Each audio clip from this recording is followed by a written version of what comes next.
Hey, this is John Reed. I have a totally surprise guest for you guys. We've been hovering around this topic for years now, project failure and what to do about it. I've got Joshua Greenbaum. Hey, John. What's going on? Surprise, here I am. We were at SAP Tech Ed, but we're not going to do the SAP Tech Ed rundown because we don't have time. We might work a little bit of that in, but we're actually going to be talking about your startup, ProQ, and what you're trying to do, how you're trying to disrupt the world.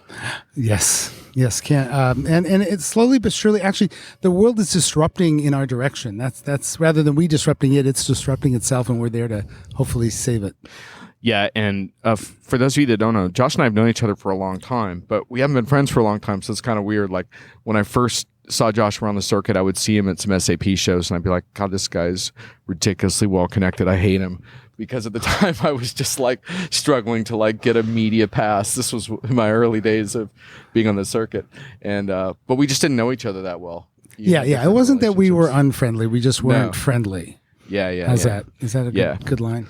Yeah, but these days you kind of wear two hats because you still go to enterprise shows and you blog sometimes about what you're seeing in the market. Oh yeah. But your main focus, as I understand it, is ProQ. So well, yeah, definitely. I mean, as a guy running this startup, which is has this massive non-existent revenue stream, I am also doing my day job because I dream. I'm bootstrapping, exactly. Right.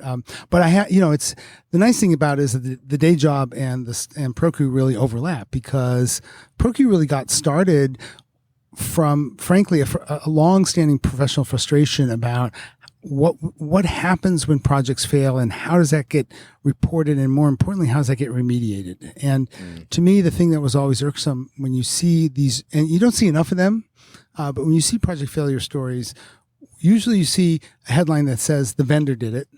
Right. Usually the systems integrator's name is nowhere to be found. Right. And often the customer, curiously, is kind of, pointing the finger everywhere but at themselves and kind of spreading the blame around. And that's not really how the real world works. And one of the things I really got frustrated with is the idea that there is, it takes two, if not three, parties to really screw up a project. And in fact, most project failures really have three parents actively participating in the failure. And I think that rather than, the idea is not to shame anyone, it's to kick their butt. It's to really say, can we fix this problem, please? Because it's kind of crazy that, the numbers in the on-premise world is where we started, and of course it's transitioned, unfortunately, to the cloud world. 2/3 of all projects basically don't do what they're supposed to do. Mm-hmm. Abject failure is a complicated thing to quantify, as is success, but we know they're not meeting expectations. And the promise of the cloud didn't change that. It's still the same problem. We still see this massive problem. Yeah, and I think we have to be a little aware that we can use the term failure a little bit loosely in some contexts, but what I see a lot is just underperforming projects. And when I talk with customers, it is so rare that I get a true ROI story in the enterprise software space, especially around ERP. I see smaller successes like, we increased leads by 25% or what have you. But when you talk about a transformation project where people are now saying, you know what, we have different visibility into our business. Here's how we're making money. Here's how we're making better decisions. And we have all the numbers to show it. I see very few of those stories. But I see a lot of stories, and I talk to a lot of customers where I'm like, really? Like, and one of my big things is like, I just feel like projects don't come up for air enough. That's my big concern about enterprise projects, especially ERP is like, okay, you have a prime vendor, you put a lot of trust in them, and you're heading well down this road.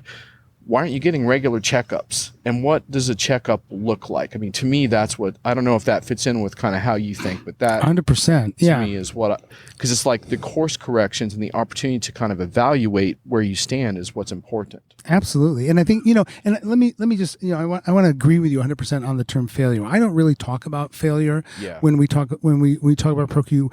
Again, I very carefully, and it's not, I'm not BSing, I'm being really honest. We talk about the inability to meet expectations.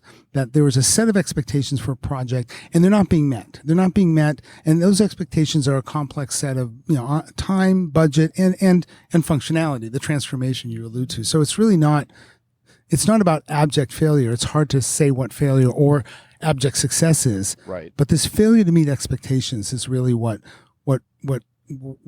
it starts. And obviously when things go really bad and you end up in court or you end up on the front page of, the Wall Street Journal or something, yeah, that's true failure. But in between true failure and true success is a whole lot of muddy water that really is, I think, tarnishing the industry and wasting a ton of money and time on the customer side. Right.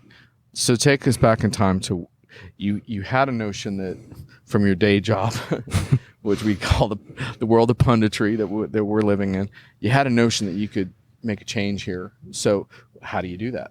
Well, so, I started this with a mutual friend, Michael Doan. Yep. Let's give him credit because and the original story, it's interesting because we know this other company, Raven Intel, who I'll plug here, and they're actually doing what I thought maybe we should do at first, which is, and I have the file, I just found it recently, is yelping the systems integrators. Now, I pick on the systems integrator. And they're focused right now on the HCM cloud world. Right. And I just did a podcast with them as well, so guys can check that out. But their model is not tied in the long term necessarily to HCM cloud. No, right. I'd like to say that these are issues that you could use to deconstruct a bridge construction project or anything else. But the idea was the initial idea was we need to put some shed some light, bring some daylight into these processes. Michael Doan had done a lot of survey research in the project area and actually had a methodology for post hoc implementation analysis. Right. And I went to him and I said, hey, what if we took that post hoc survey and turned it into an in-process during the project, effectively what we came up with, the weekly, what we call post-check. A very simple, easy to fill out survey that sends this notice every week to all this important stakeholders. Here's how we're doing. And in particular, the thing that Michael had analyzed, which I think is really germane to what we do at ProQ, is he looked at teamwork. And it's the missing leg of the stool, right? We have budget data, we have on time data, we have task related data, but none of that matters if these teams aren't working together. Yeah, and I just want to elaborate on that a little bit because I think you and Michael, who's no longer with your company, but obviously had a lot of impact in the beginning. I think you guys had. Well, he's still a founder. Yeah, we don't. He's not like actively. No, he's not active running in the program. Right. Company at the moment. He's doing some other interesting stuff, which you guys should seek out online, but that's a different story. But the thing I liked about the partnership of the two of you is that obviously you're on the ground every day, like doing what you do. And what I've seen Michael's maturity assessments that came before you guys built this, and they're very, very in-depth. And one of the biases I really like about Michael is that he always looks at business user satisfaction, right? So he rebels heavily against, he doesn't even like the word user. He gets kind of angry. Oh yeah. Users are the only users that are in the drug delivery business or something like that. He gets ticked off. Right. So, but I really like that your methodology came out of that because it's not just about an IT project with a kind of limited IT scope. Right. Kind of looking at, hey, if business users don't adopt and thrive on this, one of his big themes is thrive after go live. Right. Ironically, Michael isn't the biggest cloud advocate, but that thrive after go live thing is really where software is headed when you think about cloud, right? Which is like, you can't just walk away after you flip the switch. Nothing is done at go live. Yeah. Go live is just the beginning. Right. Yeah. So you built this. Right. And and then we walked right into a culture war. And full steam with, frankly, and I sort of laugh at myself as an industry analyst. I'm supposed to, I knew this, right? I used to always say that the hardest thing to do in enterprise software is to get someone to do something they've never done before. The easiest is just to take the thing they're always doing and make it faster, better, cheaper. Right. We were trying to really change the game and change it in a fundamental way, which is to put transparency and accountability into these projects on a weekly basis. Turns out, people don't embrace that with open arms. Dang, they really hate it. I'm shocked. And particularly, I mean, the sad truth is if you, and particularly in the field, and I hate to pick on the practitioners who do this on a daily basis, but fundamentally for a lot of folks, if you have done 3 projects in your life. The data is pretty unequivocal. 2 of them haven't really delivered on their expected value. That's we're not talking failure. And you've never been held accountable. Accountability doesn't really go with this industry.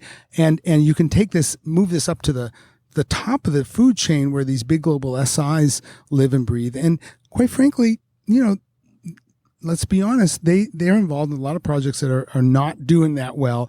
And in very, very rare circumstances are they ever actually truly held accountable for it. The ironic thing is that they pick up awards at most shows. Dang, while yeah. their projects are, and they end up on the south. keynote stage and all that good stuff. Unbelievable. And yeah. But we digress. Yeah. So I just want to talk for a sec about the sort of exciting and cool part of this, which is how this can be used to be successful. So let's take a scenario where I guess you would look potentially at a systems integrator or a customer for a possible client for this, or the vendor. I mean, any of the 3 primary stakeholders can be the walk me through the actual this. customer. Walk me through this. Like, let's say that we have a customer that embraces this methodology that you have. What would it look like to incorporate it into what they're doing? Well, it's a very simple process of saying the project.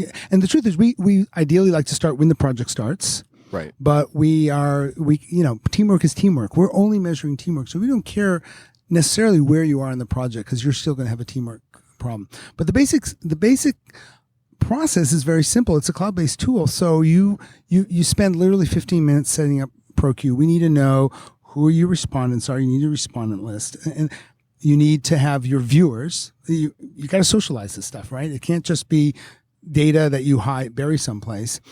We need to know what your general, what we call the frame is, really what you're doing. What is your methodology? We don't want the task level information. We want to know on a weekly basis, because we survey weekly, what is it you're working on this week? And the other key, there's a couple sort of pieces of secret sauce here. One of the main things is that there's 4 respondents on the customer side, the internal IT side, 4 respondents on the service provider side.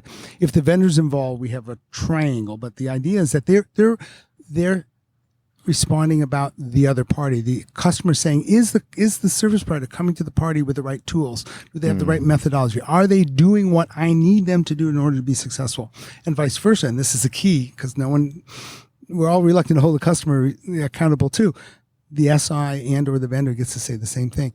That data is again, there's 11 questions. It's pretty fast. You fill it on your phone or on your browser.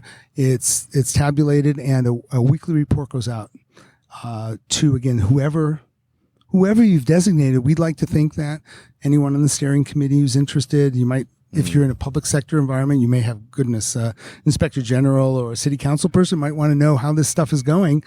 And that transparency is meant to, at a minimum, start the dialogue going. Hey, we had a bad week. That's okay. 2-3 bad weeks in a row. We got a problem. Let's try to deal with this. We have some indicators. We'll tell you where some of these problem areas are from our data, and go at least sit down and have that conversation. Try to remediate it at whatever level, ideally at the project level. But if it ends up at the steering committee, if it has to, great. You've got data that says we've got a problem. Let's deal with it before it turns into a disaster. So would you potentially be helping to facilitate that? Absolutely. So you could come in as well. Well, we would. But we can provide consulting services on top of it, but it's meant to be self-service. Self-service, right? It's really should be pretty obvious. Have a conversation. So you're sparking a conversation. What would be an example of an indicator that would help to sort of spark that? Well, one of the things we always ask every week is, how do you feel about go live? What do you feel about post-implementation today, this week, right now? And we found, obviously, that's a pretty critical question. If the customer is nervous that they're not going to be successful, that the change management, the organizational change management is going to work, that should be a red flag. You should never be in the position where the customer doesn't think this is going to be a successful project. Right. You better have a conversation. If there is a technical problem, we're asking, the technical lead, how's it going on the technical level? Again, if there's technical issues, and we've seen this, we actually did a project where, this is rare, where we turned on ProQ and bang, week 1, we started having huge problems. It was again, the change management, the customer saying, we don't think we're going to be successful. We asked 3 questions about product. Is it the right technical fit? Is it the right functional fit? And is the vendor a positive value add? Those indicators were way south. That was red flag from week 1, very rare. It turned out that was a tool problem. It was a cloud migration project. They were using a tool that wasn't working, and they had overpromised. You know the story, right? Oh, we can migrate all your historical data to the cloud. Oh yeah. Oh yeah. Well, so bang, flashing red lights from the get-go, and we predicted not the demise of the project, but this project had to be put on hiatus about 6 weeks into it because they ran into this, this blockade about data.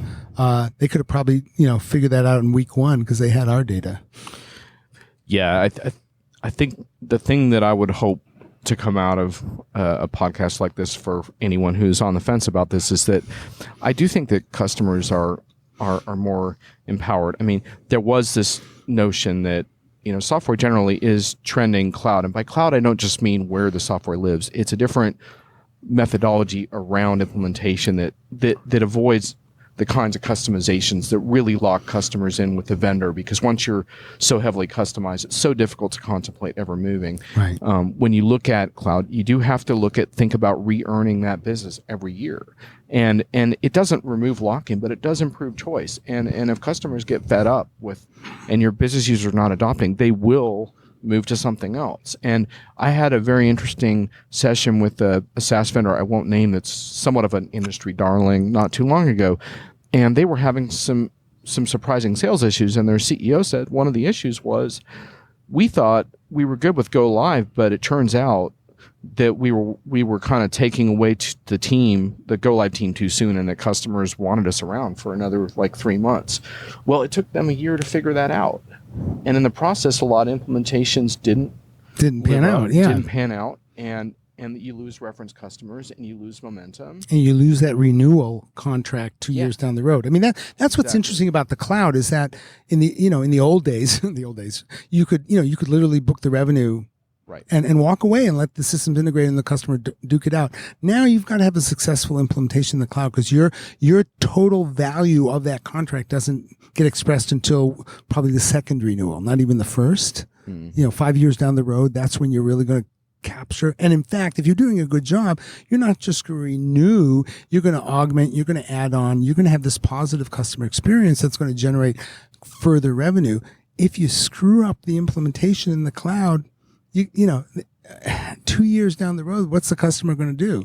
At a minimum, they'll say, well, we're not going to expand the way we thought. We're going to keep this at the minimum level. Or as you said, they could theoretically start looking at another solution. Right. They're not locked in. So if I'm a vendor, for example, or a systems integrator, and I want to retain that business, I want a checkup like this. It's hard for me to wrap I understand the politics of this, and that it can feel like someone from the outside, bringing in sort of an intervention, almost like we sometimes have to do with drug addicted relatives or something. But yeah, but on some level, you would want this, because you would want to take action and not allow these things to. It's hard for me to wrap my head around why there's resistance. I get it. Let me tell you. Let me be honest. Okay, at the top levels of pretty much every company we talk with or work with, there's unanimity around the fact that this visibility and transparency is needed. Mm-hmm. They suffer from the same problems, that everyone else has, which is that down at the field level, this is a culture war, and it's a culture war happening inside their company, literally, and inside their partner network, inside their customer network. So I get I've had a lot of support from a lot of top tier vendors in the market for ProQ, but they themselves have trouble affecting that level of change. It's so dramatic. And this is, again, I sort of laugh at myself. Right. I go, I should have anticipated this, but if I had it, probably wouldn't have even started. Well, and I think what is really interesting about that is that a lot of software vendors right now in the enterprise space sell their software in the context of transformation. Usually it's kind of a dual theme of you're being disrupted and you need to transform. And what I have sort of tried to emphasize is that you also need to transform. Yep. The software vendor needs, and I don't care if you're cloud or not, the current SaaS model is not the end state. It's nowhere near the end state. It's not on demand. You're not free to walk away. It's not ultimately, I think, where software is going. You're going to have to change too. It's a business model transformation for you. And the same thing with your partners. And a lot of times it's the partner community that I think is the furthest behind 100% agree. in a lot of these areas. And so it's like, you got to take that transformation message and turn it back on yourself. And I think, to me, that's a positive thing, but some shy away from it. But why not be open about it and say, hey, we're going through this as well? You know, like. And I think and I agree. The problem a lot of the vendors have is, and again, I think the willingness is there at the top, but the global systems integrators are a enormously important channel for these guys. In fact, they're much more of a sales channel than an implementation channel in a funny way. Yeah. And so they have more account control in a lot of major accounts. So now we're on to one of Jarrett Pozahonic's big talking points, which is brother Jarrett, which is the lack of accountability. That the vendors, a lot of vendors have trouble reining in their SIs. They don't have. I mean, a lot of these GSIs are 3, 4, 5, 6 times bigger inside an individual account than the vendor. Yeah. By definition, that is, what are you going to do? You should be looking out for the integrity of your brand every single day. Mm. And I really think that this is where the rubber hits the road, is that these, at the end of the day, it's the vendor's going to get smeared. They're going to get the headline. The SI is going to walk away. I don't know how long you can continue that in the cloud without it really starting to having material impact. Yeah, absolutely. And the one thing I did want to hit on is I do think that the evolution of project failure in our industry is interesting, because when you go back to the 90s and you look at failed products, there were some good examples of failed projects where the software simply wasn't capable of doing what vendors claimed it was doing. I don't find that very often anymore. Yeah. I think that what I do find sometimes is that there's still problems with software selection. Right. So in other words, like, I still see examples where vendors, where customers purchase the wrong product. Yes. And that puts them in a tough spot. So I think that still happens. And they were oversold. Right. Overzealous sales. Yeah. We're going to, So. Yeah. Yeah. So just one. Hey guys. Gentlemen. Hey guys. No, sir. No, we're not cursing. We're just asking it. We're just doing a recording here. If you can just be a little quiet, that would be really great. We'll be done in like 3 minutes. Would that be all right? Thank you. Maybe I'll leave that in. That's always fun. Yeah, right. The struggles that we get for quietude. This is a big convention center. This is a new one. Tape measuring windows. So I still think that happens, right. And I guess your tool isn't really designed for that part, right? Usually, would people even use your tool during software selection? No, I don't think we're a selection tool per se. I think that because again, it's a teamwork tool. Yeah. But I think that we can. That's where Raven Intel can help. That Raven can definitely be part of that. And event. The thing about ProQ, and I want to say where we have a really nice, I think, future with Raven and our mixing our data together, is that when you start, one of the first questions we get every time we talk to a new customer is, can we change the questions? These are good questions, but we want to ask some other questions. And actually, version 2.0, which we're working on right now, will allow you to add a couple of questions. But we have a very what? Did you enjoy the corporate picnic? Or yeah, right. Or yeah, did you like the color of the T-shirt you got when we birthday went party? Right. That's a different story. I mean, right. But the point being that we have the same standard 11 questions because we want to be able to take that data, anonymize it, and use it to look at the metadata issues that come out of these projects. What methodologies work and don't work in what industries? What pairings of vendor and service provider are better than others? Where is a particular service provider strong? Where do they need a little help? And we'll have the project data in process. Raven's going to have the survey data, the post hoc data. How did the project go together? It's a pretty powerful set of data, and I'm pretty excited about it. So we have that ability to have influence in the decision making process, because we're going to be able to, as we get a statistically valid quantity of data, be able to help you as a customer say, right, do I want to go with this vendor and this service provider to do this kind of project?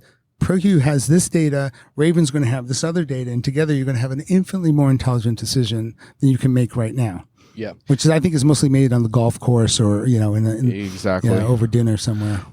Well, both your companies, I hope you guys both find ways of succeeding and sort of helping each other have bigger impact. And it all fits in with kind of a general sort of axe to grind. One of my biggest things in the enterprise is that projects need more independent expertise on site of many varieties, from subject matter experts to project audits. We need to get away from this single dependency. I don't care if you pick the perfect SI and the perfect software vendor. You still need other gut checks on a regular basis from other kinds of folks. And I do realize that makes projects more complicated. I'm not going to be naive and say that that doesn't create political challenges at a certain point.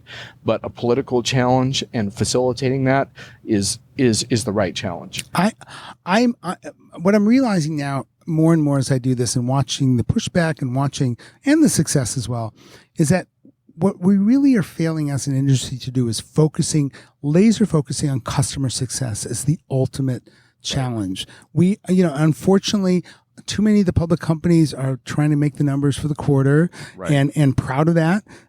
Too many SIs are trying to, get on keynote stage with a pat on the back and show how many deals they're doing. And we're forgetting the fact that actually we're supposed to be making companies successful. Dang it all. Wasn't that what it's all about? Yep. And yet you have a bit of a chip on your shoulder about net promoter scores and stuff. So we have to reconcile some of your customer satisfaction critiques. Well, customer sat is a complex. Listen, I have a survey research background. I cut my teeth in survey research out of college. I know it's really easy. We're professional question askers, right? Yeah. We ask hard questions. You can game a question to get the response you want. And you saw this sort of Twitter thing that going on with one of these vendors. Yeah, if you ask the wrong question or the right question the wrong way or the wrong question the right way, you'll game the response. Right. Full stop. That's easy as pie. So what's the alternative? How do we track the health of a project? Well, I mean, obviously. You sort of said it in a nutshell. It's about transparency and accountability. Yeah. The more openness, the more you surface these stuff, the more you right. put it out there.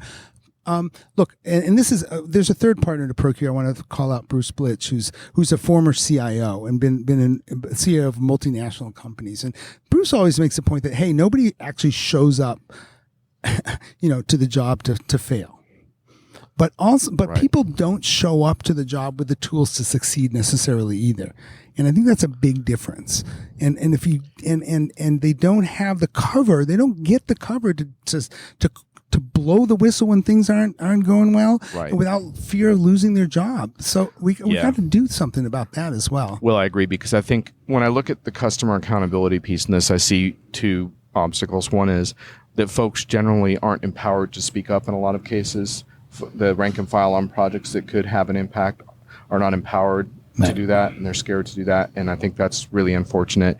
And then the other thing is, I think sometimes even the best meaning sort of enterprise project workers, if you will, are a little too heads down for my taste. I want to see more intellectual curiosity around what everything means. What is the future of work? That actually matters. What is the future of your customer base? What is the future of your industry? Like, these topics are not just like luxury analyst topics. They do matter. Yeah. And the roadmap of your vendor is a big one too, right? And that's why I love it when I meet customers at shows I've been interviewing a couple this week at SAP TechEd who are really actively engaged with SAP on what they need, and they're going to sessions and learning stuff and making connections, and they're presenting, and I'm like, I don't know that guarantees their success, but I do like that path, and I like companies that cultivate that. And we were at Success Connect recently, and I was very impressed with one of the presenters on stage there, who then I got to talk to afterwards, who basically, she said we expected there were going to be some issues. Yeah. We planned for it. We didn't think this was just going to be a walk in the park. Right. And in the long run, I always say it's not a joke. It's true. Most of the conflict between humans is about a failure to set and meet expectations. Sure. And I think that's it. When you stand up and say, well, I have a 98% customer satisfaction rate, you're setting an expectation that everything's going to be perfect. I'm sorry, that's a mistake. It's better to say, hey, we know this stuff is hard. We know it doesn't just march out of a box and turn itself on and everybody goes holds hands and sings Kumbaya. We got to stop that. Let's be real about what really is needed, which is hard work and a little fail forward fast kind of mentality. Yeah. And now you're wading into a Workday success factors debate around customer satisfaction that we do not have time to go into today. Dang. Unfortunately, sorry, listeners. We're going to skip that one. It would be fun to get into it further, but I think ultimately in those cases the market does decide, right? Surveys, come and go, but people vote with their wallets and their commitments. So we'll find out what happens, and we can have that debate sometime soon as well. And we can as well. All right. Yeah. Looking forward to that. All right. All right. We're going to get in trouble with our handlers if we don't get upstairs, but thanks to SAP for providing these. We're actually recording this in beanbag chairs. Beanbags. You'll see the picture. It's super comfortable. I'm going to take a nap when we're done. Thanks. All right, dude. Thanks. All right. Thank you, man.